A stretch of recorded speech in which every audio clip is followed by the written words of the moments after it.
Welcome to the Illuminating Primary Care Podcast, a general practice podcast brought to you by Menlo Park Recruitment.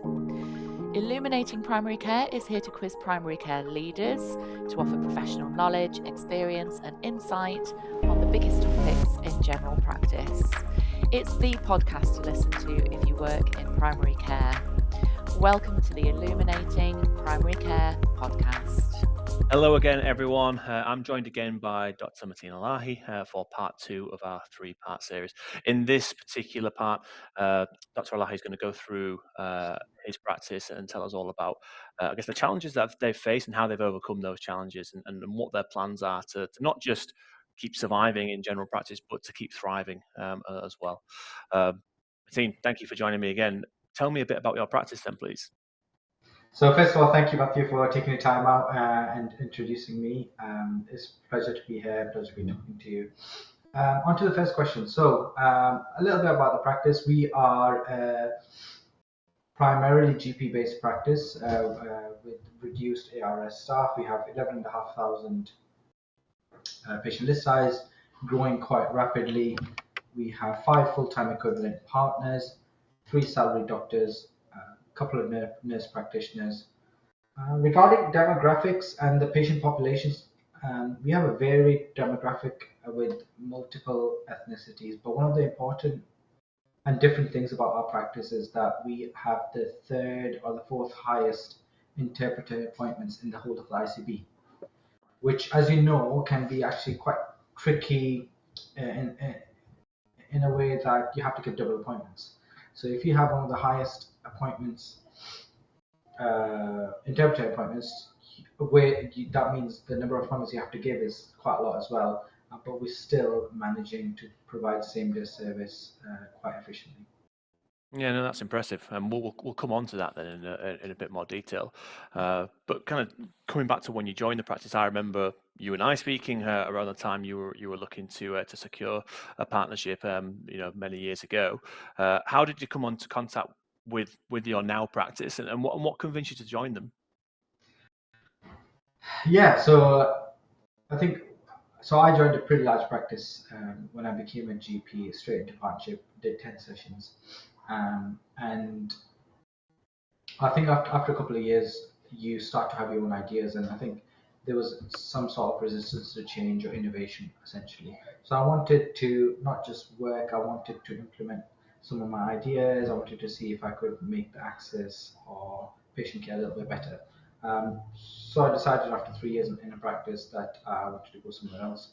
This was quite a small practice at that time, but growing quite rapidly with a good reputation, not necessarily on Google, but word of mouth. And that's probably, in my opinion, more important, really.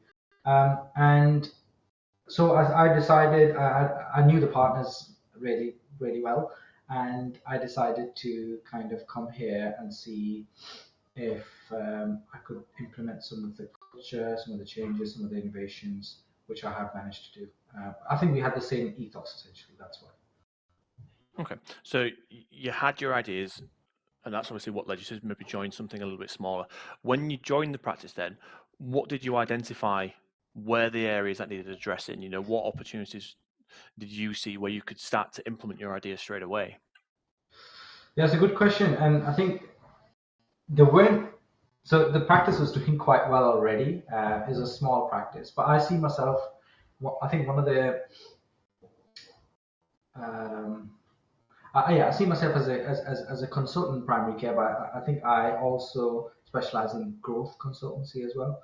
And my practice was growing, but I think since I've come, it's grown at an exponential rate as well. So I think we wanted to keep doing the things we were, but further increase the rate of growth. And sometimes, as you know, if you're growing a business rapidly, it's very difficult to make sure the quality of service, quality of patient care stays the same. So what I wanted to do is to put systems in place, change the culture of the practice in a way that we could maintain the level of service to the patients and patient care while growing rapidly. And I think we've managed to do that. And the other thing I wanted to develop was collaborations with local federations and healthcare services, which we are on the way of doing. Okay. So when you assessed what you felt you could contribute, what was it about growth and growing the practice that made you prioritize that over any other initiatives that you might have thought that you could also pursue? Yeah, so I think the biggest pain point in primary care at the moment is access to care. And we were providing within 24-hour access of care. So we were kind of ticking that box really at that stage. So we thought to ourselves, all the partners, that how can we provide the service but to a bigger population to have a bigger impact really, and that's why growth was probably the primary goal while maintaining the type of service, because growth cannot happen. So your practice is not going to grow, people are not going to come to you, specifically word of mouth. We didn't advertise at all, and we have never advertised really, if you don't provide a good service. So that's why we looked into that, to basically provide care for a larger population. Okay, no, interesting. And you said there was resistance to change in your former practice. Did you have any resistance to the changes that you were trying to implement, this growth that you were trying to pursue in your now practice? I think the biggest resistance that we had was the culture of the practice, but it wasn't too difficult, if I'm being honest with you. The culture was similar to what I had it envisaged. I gained an insight into how the practice was working, what needed to change. Not much, but some aspect needed to change. Then you identify the barriers to change. Are there specifically people? Are there systems in place that are barriers that need to change? And then you slowly start to get people on your side. Make sure that everyone's pulling in the right direction, the same mission and the vision of the practice. Starting with the senior management team, which, and all of this takes time, but that was the process that I went through. And lastly, obviously, while you're doing that, you put systems in place to make sure the culture and the way of working stays the same while you're growing, while more people are joining the practice, so it doesn't change in any way. Okay. So if the goal was a combination of growth but retention of the culture and all the things that made the practice successful in the first place, uh, what has changed in the years and the months and years since those implementations of of new strategy? Because as much as it sounds like you've been able to retain a lot of the good stuff, surely there have been changes along the way as well. So what changes have there been? I think the biggest change we have been able to do is actually showcase what we're doing. Previously, we were doing really well, but we weren't really showcasing it. So a prime example would be we are now probably the highest, if well, one of the highest for sure, but we might be the highest Google rated practice in the whole of UK. Our national NHS survey results literally speak for themselves, and often, people can be slightly skeptical about Google reviews. Who did the Google reviews for you? Did you ask them to do it, etc.? But NHS patient survey results, you can't do that. So NHS census results. So our NHS survey results are even better than the Google reviews in some aspects. So I think we're really, really proud of that. So I think we're trying to showcase what we're doing. And I think that's probably, I feel, the biggest change. And I think there was a recent NHS survey as well, which we got the results of yesterday. And yeah, I mean, so I think they speak for themselves, really. Okay, and what's impressive is your access was already good, so you were getting good feedback and then I guess good loyalty from your patients for your access. Uh, why else then do you think your, particularly on Google, those ratings have significantly improved? When access is the biggest bugbear, as you say, and you're already giving them that, why do you think those engagement levels with your patients have gone so much higher? You talk about showcasing it. How have you showcased it? I think we've, a lot of people talk to me and say, well, what's the magic sauce? You're saying you're doing all of this. Is it firstly true? And if you are, so why are you so different? And I think our magic sauce, how I say it, is number one, the culture of the practice and engaging patients with the practice, be it with the patient participation group, or be it that we cater for all the patients in any way they wish, rather than what we would like to cater. I'll give you an example. So I've been posting recently on LinkedIn about triage models and innovation, etc. And they're really, really good, by the way. I mean, some of them are really good and they will help practices out there. But what we try and do is listen to our patients. How do they want to access us?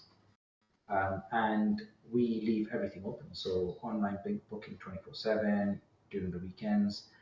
People can call in, people can use e-consults. Not that many people do because our access is so good. And electronic booking, electronic cancellation. So we leave everything open. We don't block things for patients. So I think when you leave, as a patient, not as a service user, if you have open selection, it's always better than having restricted selection. And I think the other thing I would say is the culture. We have no excuse culture in this practice, especially starting with the partners. So if we have a mission that we want to provide the same day service, no matter what time it is, we will provide same day service. It's not going to be like, oh, we're busy today, we're not going to do it, or we'll block the appointments today because we're so busy. So I think that really helps. And we don't really have a fixed list for partners. So as I said, if we are really busy that day, you just suck it up and kind of work the extra mile that day, really. And that culture and ethos, if it starts from the top, you will realize very soon that the whole practice will join in with that as well. And then you have the results in front of you. So there'll be practice managers and partners watching this, either terrified at the prospect of giving carte blanche to patients and saying, "You tell us how you want us to manage it," and others thinking, how is this sustainable? So how have you managed to make it sustainable for yourself and your fellow partners, so that you're still able to work at the same level of efficiency and still be as optimized as you are, and not just be bent to a crisp as we hear so often in the media currently about GPs? Yeah, very good question. So when I came in, I remember sitting on the first week, and because essentially all of the partners are on call, right? Mm-hmm. So we don't have fixed lists. So we were some days doing 50 patient contacts every day. So essentially all of us were on call doing 50 patient contacts every day. And I thought exactly the same thing. This is not sustainable, especially if we're going to grow at a rapid rate. Because if we provide the service, a lot of people are going to come. We don't want to refuse people coming. So it's just going to grow, and it's not going to become sustainable. So then I sat down with the practice manager. We did a lot of thinking as partners and management team. We did a lot of data collecting, data analyzing, and that I can talk a lot about that as well, to be honest. But and then we worked out projected, essentially. We project 6 months ahead because we couldn't project 5 years ahead because the rate of growth was so quick. So we projected 3 months and 6 months ahead, and we did regular meetings to see if our projections were correct. And based on that, we employed people very, very quickly. And that it's not just clinicians, but we prioritize reception staff number one, because we truly believe in our practice that the reception team is the core of our business or our patient care. And if we can get that right, then the patients are satisfied from walking into the door as well. And yeah, so those are some of the headings of what we did, which have really, really helped us. No, amazing. So looking at your scores, your satisfaction rates again, then obviously on the back end they were really good before. Now on the front end and in visible areas such as Google, they're really good as well. How does that compare to your PCN colleagues, other practices in the area? Because others might say, oh, well, it might just be a particularly engaged area. Are you an isolated example in your region? So in our PCN, I think we probably the highest rated. I think we are the highest rated, but there are a couple of practices who are near us. But then there's a couple of other practices who are, maybe average or maybe slightly below average of NHS England. So I don't think it's our population. In fact, I've given you a reason why. Actually, the demand on us, just because of asylum seekers, different ethnicity groups, interpreter promise, demand on us is in fact slightly more than the whole in the whole of the ICS. So we maybe we're fortunate, but I think there's a lot of hard work that we do as well that helps us as well. But yes, I think the biggest thing we have done is we have gained patient satisfaction and gained on Google reviews, etc., while growing, and that's extremely difficult to do because when you're growing, lots of people are coming into the organization, be it admin or clinical, and you have to incorporate them into the business while making sure the service stays the same. And that can be tricky, and that was challenging, but we have accomplished it. Yeah, no, it's really interesting. I just want to go back to a point you mentioned before, actually. So at the beginning, you describe yourselves as a GP heavy practice or a GP top heavy practice. I can't remember the exact way you described it, but you said with a reduced hours team. Now it's all over the news at the minute, all over the media, how the hours roles are becoming more and more and ever present, and in some quarters, worries or claims that they are in some areas replacing GPs. Do you think some of your success can be attributed to being so GP top heavy and still having a GP led model? Would that be fair to say? 100%. 100%. So I think I always talk about this. I think there is a role for allied healthcare staff. 100% there's a role for physician associates, nurse practitioners, nurse associates, etc. However, we believe, and I might be wrong, but it seems to be working for us, is that the GPs have to lead a practice clinically as well, not just admin-wise and supervising people, clinically as well, with the allied healthcare staff assisting us. That is not to say that they're not as good as us or they're not as important as they are, but I think what we sometimes forget and what I've seen is that allied healthcare staff have not been provided enough supervision and it's not safe.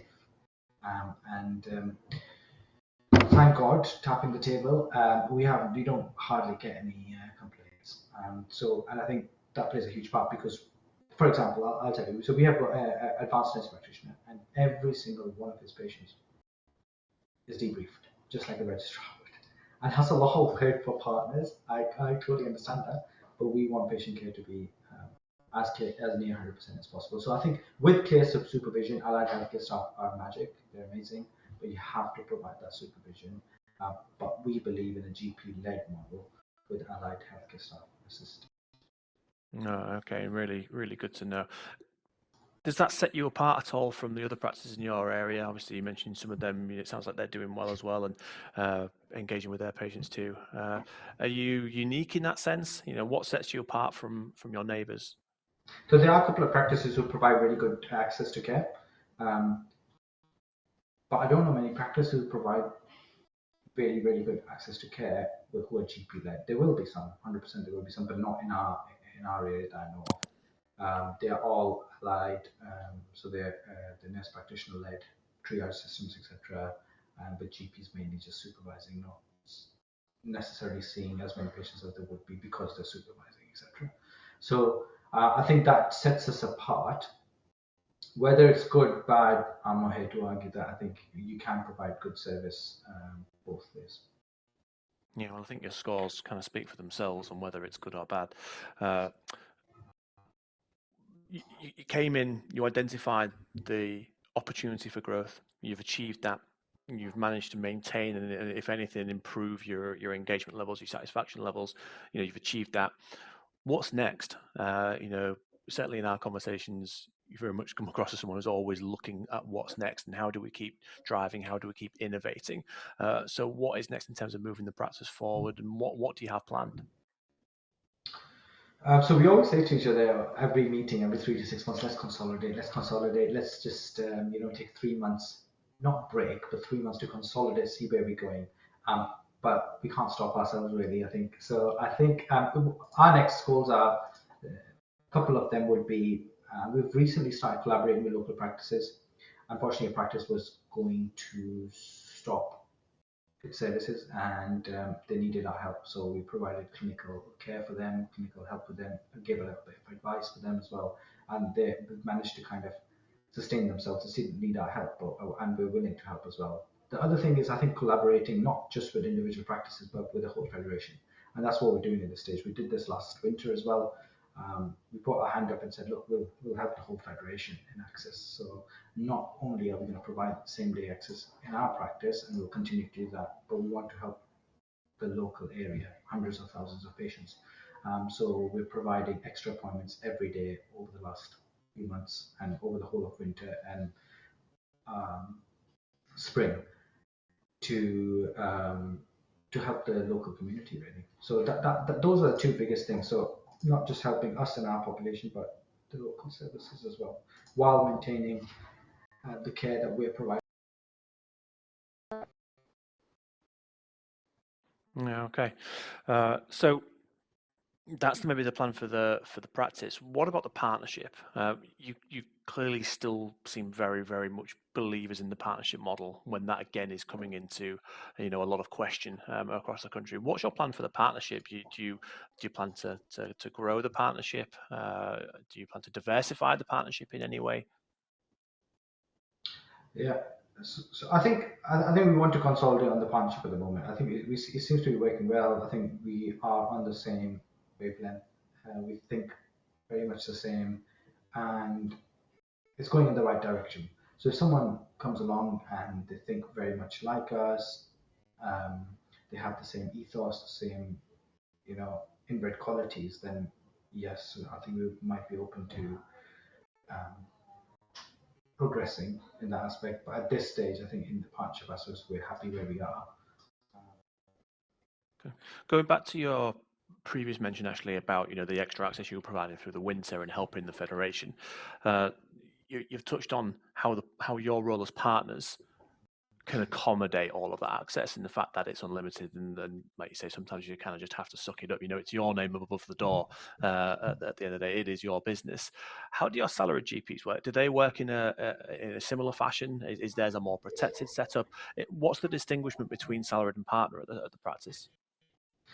Yeah, thank you for raising that question, actually. So I think we've got a different way of doing things. So this is a prime example. So if you ask a GP, what are the pain points of a GP's job every day? And I think the three major ones, they might be other way around, wrong way around, etc. But they're normally on calls because of the uncertainty, admin work, bloods, filing, extra GP workload admin-wise, doing reports, etc. And number three is probably home visits because it breaks up your day and no one really, I know, enjoys home visits. So what we decided is we take all of three away from the salaried role. And we decided we're going to only have salaried doctors seeing patients. So essentially, we have a salaried role in some aspects where they just do locum work, but they also have the reassurance it's a fixed job. So they have best of both worlds. And because of that, I believe, that's something I think I had an idea of, and we all went along with it. Because of that, we often get applicants before we even put a job out, really. Whereas some practices find it difficult to recruit. So yeah, so we've made it easy for people to come in and made their job easy, and that helps in staff retention as well, not just clinically but otherwise. It's not like we don't pay them enough as well. I would say we pay our salaries doctors above the average. Retention is key, yeah, and I wondered, as you were going through and you were saying about how how unbelievable the access is compared to what might be considered sort of nationwide norms, is I can understand how as partners you would reconcile yourselves with that, because as I say, it's your business, it's your name above the door. If it's successful, it's yourselves that reap the rewards of that. And I was wondering, how do the salaried GPs play into this? So I think that's a really interesting way of working, and having them, as you say, almost like just permanently employed locums, almost, and that they're just there for the clinical side, the running of that business. Which you could say the admin and the results, that it all contributes to the running of the business, sits with the partners. Really interesting. So your partnership's clearly working. You've got the division of labour spot on, it would seem. The patients are engaged. The stability is there. Partnership, like anything else, though, has a spectrum. You're going to get practices like yours at one end, and you're going to get those at the other end where the model is failing or indeed already failed. There's American conglomerates, big national super partnerships, all sorts, coming in and taking over those practices. What do you foresee being the future of partnership? do you see it being more of isolated examples of success like yourself, or do you think the model as a national strategy still has a future? I would hope that this model doesn't change, and I think it shouldn't, because there's a lot of work that the partners do which we wouldn't get credit for. So, for example, if you are a salaried doctor, you are doing a fixed role, and yes, you might think of patients every now and then when you're at home, out of hours on a weekend. But as a partner, you're doing, in my opinion, in some aspects, 24/7 work, just like a business owner. And if you started deploying a fixed job description to every single GP with our partners doing what they do out of hours, then I don't see how general practice would function. I can't see that. So I think that has to be, first of all, credited, and I think partners should be patted on the back, and I don't think that happens enough, especially when new things come about that we're going to take the partnership rules away, we're just going to employ salary doctors. It'd be good to see how that functions. It would just simply function as an urgent care centre, which is literally, on the spot diagnosis, on the spot treatment, and go and see your GP on Monday morning. So I don't see that functioning. The challenges we face in general practice as a whole is, I think, there's quite a few, isn't there? So I think the biggest one in my eyes is changing demographics of patients. We are only living longer. The average patient population size is only getting bigger. And when just that past happens, 10,000, I saw the average last week. Yeah, exactly. So the population is getting bigger, population is getting older, so that brings about its own complications. Then technology integration. We're going towards new health tech companies. Technology is playing a big part, and I was alluding to that on my recent LinkedIn post as well. So we need to integrate technology as well. And then lastly, which is as important as it always has been, is workforce challenges as well. Making sure that the GPs that are working as GPs, to make sure they're happy, they don't leave, and they don't quit medicine, which a lot of, unfortunately, GPs and doctors are doing, and then getting and making sure that enough doctors are becoming doctors. So increasing medical schools, which seems to be happening. So if those are the challenges that face general practice as a sector or as a profession, what do you think the challenges in the coming years will be that you as an individual GP, not as a partner, not as a business owner, but as a general practitioner, what do you think those challenges will be? I think for individual GPs, I think it's the aging population. So the increase in demand, the increase in workload, complications of patients, that will definitely increase the demand on every single general practitioner. I see that as the biggest one. And then I think we have to start realizing that a GP's job is not going to be the same as it used to be 10 years ago, 5 years ago, even 20 years ago. We're going to have to start working with allied healthcare teams.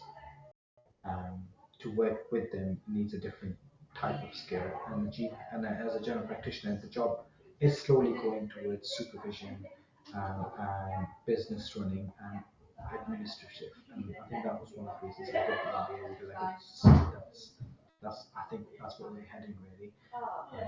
So those are the things I think we need to be mindful. Yeah. Okay. And so scenario time.